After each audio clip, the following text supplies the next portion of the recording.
Isn't that the best? One time I was at a university, and the young man who was interviewing me said, "When did you realize that you had reached your fulfillment?" I think he was talking about being speaker. I said, when I became a grandmother.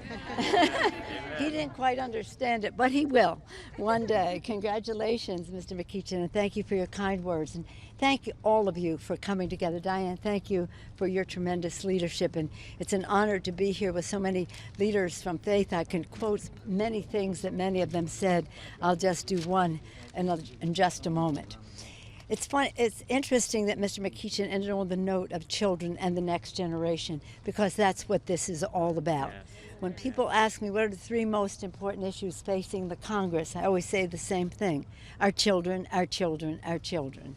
Their health, and we're taking care of that in this legislation with expansion of Medicaid and strengthening of the Affordable Care Act, etc. Their education, mandatory universal pre-K, child care, universal pre-K, their education throughout the legislation. The economic security of their families, child tax credit, child care, issues that relate to home health care that enable parents to leave home to go to work or to be home and be rewarded for taking care of someone in the home who needs health. And again, an environment in which they can thrive. The whole initiative on climate, if you believe, and I think we all do, that this is God's creation, we have, as Mr. McEachin said, we have a moral responsibility to be good stewards of it. But I think everybody will agree, whether they share our religious attitude, that we have a moral obligation to our children to pass the planet on in a responsible way. And then, of course, a world at peace in which they can thrive. And again, we could not be better served than by the President of the United States. Joe Biden has been just so visionary, a big vision, knowledge over the years as a senator and a vice president of the issues, judgment about what can work in terms of reaching out to members as he does, and the authenticity he has on this issue.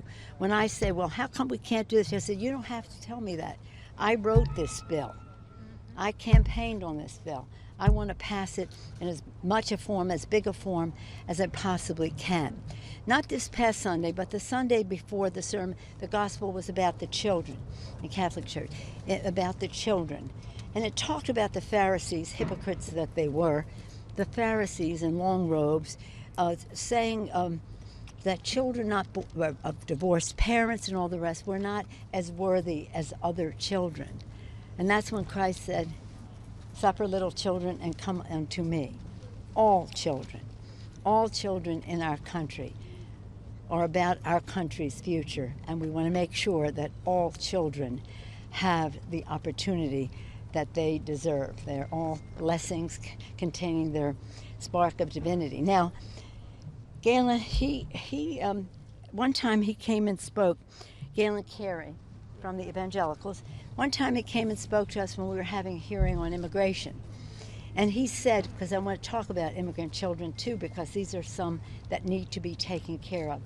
He said at that time, he said that the United States Refugee Resettlement Program is the crown jewel of American humanitarianism. Remember saying that? It was so beautiful that I quote him all the time. All the time, all these years later. That was when the president was doing the Muslim ban. Remember, Galen? And again, all of the children, this constant reinvigoration of America that these children are. So I thank all of you for bringing your values. And that's when I talk about Joe Biden, it's his values that drive him in this regard. It's his faith that makes him believe it can happen. It's the hope that he gives the rest of us because of the love that we all have for the children. So now I'm very honored. Am I supposed to introduce somebody now? I yield back to Diane Randall with great appreciation. Well said. Thank you, Madam Speaker. So grateful that you're here with us today.